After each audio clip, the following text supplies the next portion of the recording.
માં ભાઈ, આ દીકરીને આજ એને સાસરે મૂકવા જવા છે, તમે સાથે જશો ને? ના દરબાર, 3%નું યા જ્યાં જોખમ ન હોય ત્યાં મારું વોળાવું ન હોય.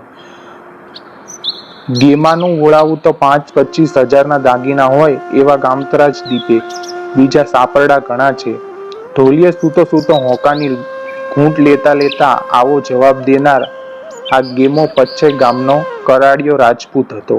ગોહિલવાડ પંથકના પચ્છે ગામની અંદર આવા 40-50 કરાડિયાઓ ગરાસિયાઓનો પગાર ખાતા હતા. જ્યારે વોળાવે જવું હોય ત્યારે પસાયતા તરીકે એ બધાય પાસેથી કામ લેવાતું. પણ બધા કારડિયાની અંદર ગેમો ભારી જબ્બર હતો. જે ગાડાની સાથે ગેમો વળાવ્યો બનીને ચાલે એ ગાડાને પડખે કોઈ લૂંટારો ચડી શકે નહીં. જેવા તેવાના તે ગેમો ઉપર મુજબનો તોછડા જવાબો આપી દેતો ને ગેમાનું વોળાવું એ કઈ રમત નહોતી. એક દિવસ ગામના બાપુ ખુમાણસંગજી તરફથી ગેમાને તેડું આવ્યું. ખુમાણસંગજી દીકરી રૂપાળીબા હાલમાં હેબતપર ગામે સારસ્વાસ હતા. ત્યાં એ દીકરીએ સીમંતનું હતું. ખોળો ભરીને તેડી લાવવાના હતા. એક વેલડું, 2 છોડીઓ, પેલો ગેમો તેમજ બીજો એક કરાડિયો. એ બધા હેબતપુર ગામે બાને તેડવા ચાલ્યા. હેબતપરથી પચ્છે ગામ આવતા મોણપુર ગામ સુધી આશરે 10 ગાંવ લાંબુ ભાલનું રણ છે. દિવસે એમાં મુસાફરી થતી નહોતી, કેમ કે પાણી વિના પ્રાણ જાય એટલે રૂપાળીબાને રાતે જ સોડાડવામાં આવ્યા. વેલડીમાં રૂપાળીબા અને 2 છોકરીઓ બેઠા. બીજા ગાડામાં ગેમો અને બીજો સંગાથી અને પાણીના 2 માટલા હતા. ગાડા જોડીને તરોડિયાએ અજવાળે બધા ચાલી નીકળ્યા. રૂપાળીબા પાસે એક ડબલો હતો. એમાં 5000ના હેમના દાગીના હતા. અંગ ઉપર પણ ઘરેણાનો શણગાર ભલી ભાત્યે ભર્યો હતો. ગાડા ચાલ્યા એટલે ગેમો તો જાણે પારણામાં હિંચોળવા લાગ્યો. એણે પછેડી ઓઢીને લાંબા પડી ઊંઘવાનું શરૂ કર્યું. ઘોર અંધારામાં એના નસકોરા ગાજવા લાગ્યા. ગાડાવાળાએ એકવાર ટપારી જોયું. ગેમા ભાઈ, રાત અંધારી છે, ઊંઘવા જેવું નથી હો બાપ, હોશિયાર રહેજો. ગેમાએ જવાબ દીધો, એલા ઓળખચ તું આ ગેમાને? ગેમો હોય ત્યાં લૂંટારા ના ડોકાય. તું તારે મૂંગો મળીને ગાડું હાંકવા આવ. ગેમો નસકોરા ગજવવા લાગ્યો. નસકોરા ઠેઠ બહેનને ગાડે સંભળાયા. વેરડીએ પડદો ઉપાડીને રૂપાળીબાએ પણ કહી જોયું, ગેમાભાઈ, બાપા અટાણે સુવાય નહીં હો. ઊંઘમાં ને ઊંઘમાં ગેમો બબડતો હતો, તું કોણ? હું ગેમો. આમ કરતા વેળાવદર ગામ બોળોટી ગયા. પણ ત્યાંથી 1.5-2 ગાંવ ઉપર એક તલાવડી આવે છે. ગાડા ખેડૂઓએ નજર કરી તો આગેથી તલાવડીમાં આગના તણખા ઉડતા દેખાયા. વહેમ આવ્યો કે કોઈ ચકમક જેગવે છે. ગેમાને એણે હાકલ કરી, ગેમાભાઈ, ગફલત કરવા જેવું નથી હો.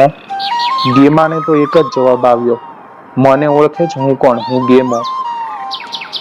ગાડા તળાવડી નજીક પહોંચ્યા એટલે ગાડા ખેડૂને 10-12 આદમીનું ટોળું દેખાણું. એની છાતી ખડકી ઉઠી. ગેમાને એણે ઢંઢોળ્યો, પણ ગેમો કાંઈ ઉઠે. એ કોણ? એ તો ગેમો.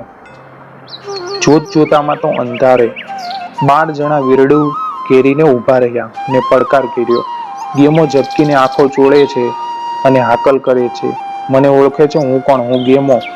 ત્યાં તો એક ડાંગનો ઘા પડ્યો અને ગેમો જમીનો દસ્ત બની. એક જણે કહ્યું, એલા એને જટ રણગોળી તો કરી મેલો. લૂંટારાઓ એને બેસાડીને એના હાથ પગને એક બંધે બાંધ્યા. પગના ગોઠણ ઊભા કરાવી, પછી ગોઠણ નીચે સોંસરી એક લાકડી નાખી, એક ધક્કો દઈને દડાની માફક ગબડાવી દીધો. આ ક્રિયાને રણગોળીટો કર્યો કહેવાય છે. રણગોળીટો એટલે રણનો દડો. આદમી આ રીતે દડા જેવો બની જાય છે. કોણ છે વેલ્યમાં?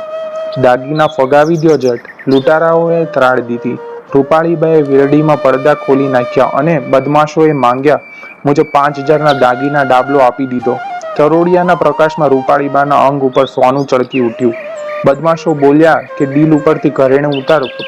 બાઈએ બધા ઘરેણા ઉતાર્યા. બાકી રહ્યા માત્ર પગના કડલા. સોંત ઉતાર. બદમાશોએ બૂમ પાડી.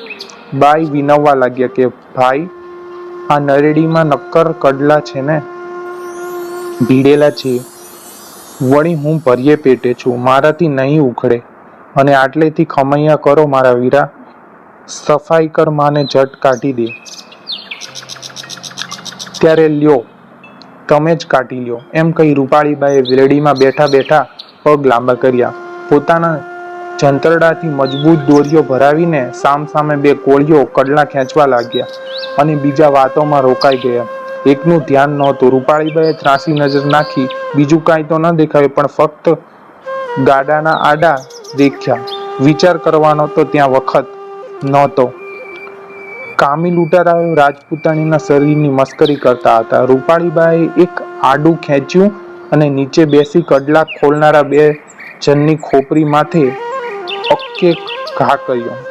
બંનેની ખોપરી ફાટી ગઈ. બે જણા ધરતી પર ઢળ્યા. ત્યાં તો ગરાસણીએ સુરાતન ચડી ગયું. આડું લઈને એ કૂદી પડી. 10 માણસોની લાકડી પોતાના અંગ પર પડતી જાય છે ને માર વાગતા પોતે ગોઠણભર થઈ જાય છે. પાછી ઉઠીને આડાનો ઘા કરે છે અને ઘા ચંડી રૂપે ઘૂમતી એક ક્ષત્રિયાણીનો ઘા એના પર પડે છે અને તે ફરીવાર ઉઠવા નથી આપતો. 18 વર્ષની ગર્ભવતી ગરાસની લાકડીઓનો ઘા અને તરવારોના ઝાટકા ઝીલતી ઝૂમે છે. એવામાં દુશ્મનો પડ્યા. તેમાંના એકની તલવાર એના હાથમાં આવી ગઈ એટલે પછી જગદંબાનું રૂપ પ્રગટ થયું. બચેલા બદમાશો પલાયન કરી ગયા. ગેમો રણગોળી તો થઈને ઝાંખરામાં પડેલો હતો. બાઈએ કહ્યું, છોડી નાખો એ બાયલાને. છૂટીને ગેમો ચાલ્યો ગયો. મોં ન બતાવી શક્યો. ફરી કોઈ વાર વચ્ચે ગામમાં ડોકાણો નહીં. જુવાન ગરાસણીની છાતીમાં શ્વાસની ધમણ ચાલતી હતી. એના અંગે અંગ ઉપરથી લોહી નીતરતું હતું. નેત્રોમાંથી ઝાળો છૂટતી હતી. હાથમાં લોહીની તરબોળ તલવાર હતી. કાળી રાતે કોઈ ચંડિકા પ્રચંડ કરી વાહ ગરાસણી વનના ઝાડવા જોઈ રહ્યા હતા. ગાડામાં બેસવાની એને ના પાડી. ધીંગાણું કરનાર માનવી બેસી શકે નહીં. એના શરીરના સુરાતન ફટાફટ થતું હોય છે. ચાહે તેટલા ઘા પડ્યા હોય પણ એ ગાઉઓના ગાઉ ચાલી શકે. એનું લોહી શાંત પામી શકે નહીં. રૂપાળીબાના ચંડી રૂપે ગાડાની પાછળ પાછળ ચોપાસ નજર કરતા ચાલી નીકળ્યા. સવાર પડ્યું ત્યાં મોણપુરનું પાદર આવ્યું. એમના મામા દાદભાનું ગામ હતું. મામાએ ખબર મોકલ્યા, જટ કસુંબો લઈને આવે. કસુંબો લઈને મામા હાજર થયા. દીકરીને જખમોની પીડા ન દેખાય માટે કસુંબો લેવરાવ્યો. મામાએ આગ્રહ કર્યો કે બેટા અહીં રોકાઈ જાઓ. ના મામા, મારે જલ્દી ઘેર પહોંચવું છે. માને અને મારા બાપુને મળી લેવું છે. બહેન પચ્ચે ગામમાં પહોંચે તે પહેલા તો બહેનના ધીંગાણાની વાત પ્રસરી ગઈ હતી. તમામને ચેતાવી દેવામાં આવ્યા હતા કે કોઈ એના વખાણ ન કરશો. ઉલટું એને પાછી પાડવા જેવા વેણ કહેજો, નહીં તો બહેનને ચમક ઉપડશે. ચમક ઉપડે એટલે માણસ મરી જાય. લોહીએ નીતરતા બહેન આવ્યા. બહેનને ઢોલિયામાં સુવડાવ્યા. બધાય ઠપકો દેવા લાગ્યા કે બેટા બહુ અઘટિત કર્યું. 5000ના ઘરેણા જાત તો ક્યાં બાપુને ખોટ આવી જાત. એક પહોરમાં તો એનો જીવ ચાલ્યો ગયો, પણ એનો ઇતિહાસ હજી સુધી નથી ગયો.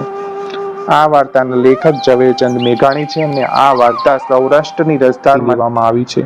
મિત્રો, જો તમને આ વિડીયો ગમ્યો હોય તો લાઈક કરો, શેર કરો, સબસ્ક્રાઇબ કરો અમારી ચેનલ. આપણું સાહિત્ય ને બાકી મળીશું નવા વિડીયોમાં અમારી ચેનલમાં. ત્યાં સુધી જય હિન્દ, જય ભારત દોસ્તો.